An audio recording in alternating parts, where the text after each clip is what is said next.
County.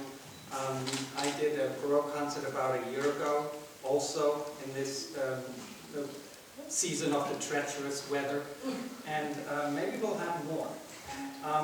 It's a real specialty, it's a real niche, this old-time, early music.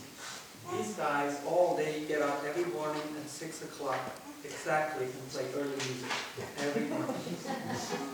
That's the definition. It is early music.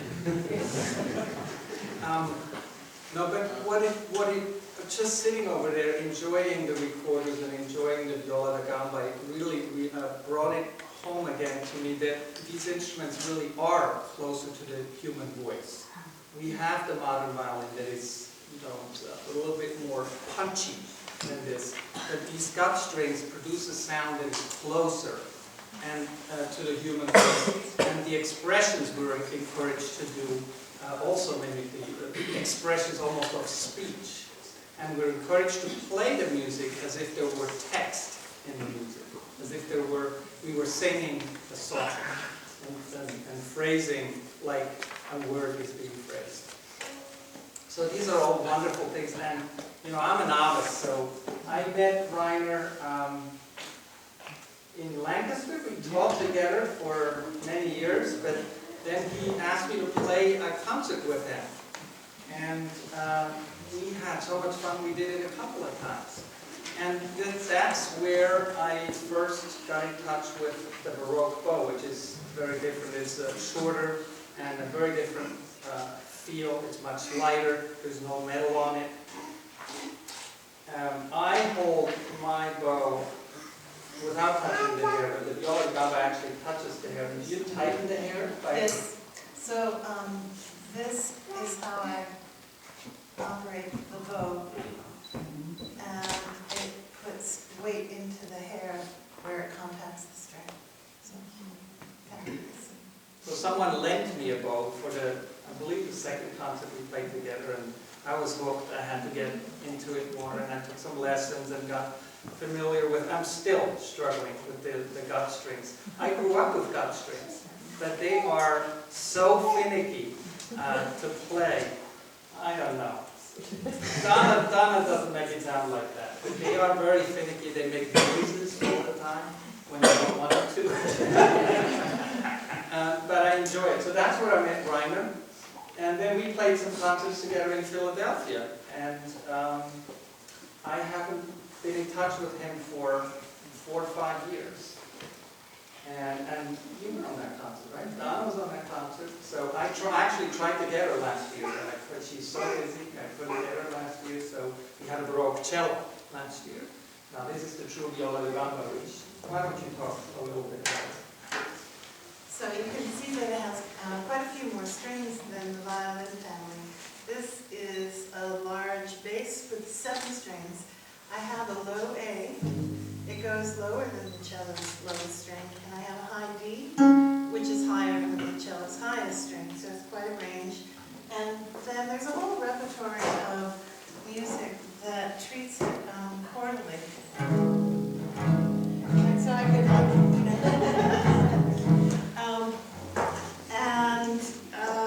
the frets make it kind of a little guitar-like, right? And Donna made those frets. yeah, I tied these myself, and they move around.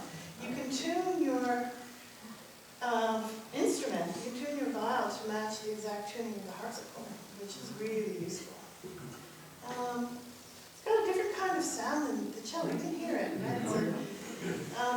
When you turn your violin around so they see it has a curved back, this has a completely flat back, and I think that influences the way the sound resonates. And the frets also act as if each one of these is a little bit like an open string, so it has a little bit more resonance. Are there other string players in the room? Violin players? Great, so you know the difference between your open string sound and your covered string sound, and so this has a more open sound with the frets. You mean yes, an internal sound post. Yes. No end pen though. You notice that I'm holding it just in the space without having it attached to the floor. It's got a nice carving on it. Many violins have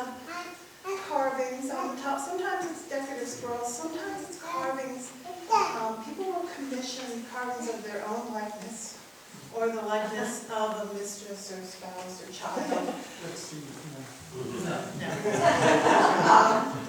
And some you'll see mythical creatures, griffin, lion's head.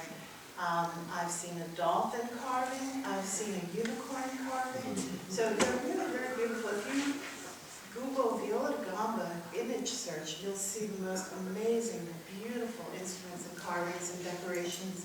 Some with really fancy fingerboards and all kinds of decoration on the front and back. Mine's kind of simple and I like it that way.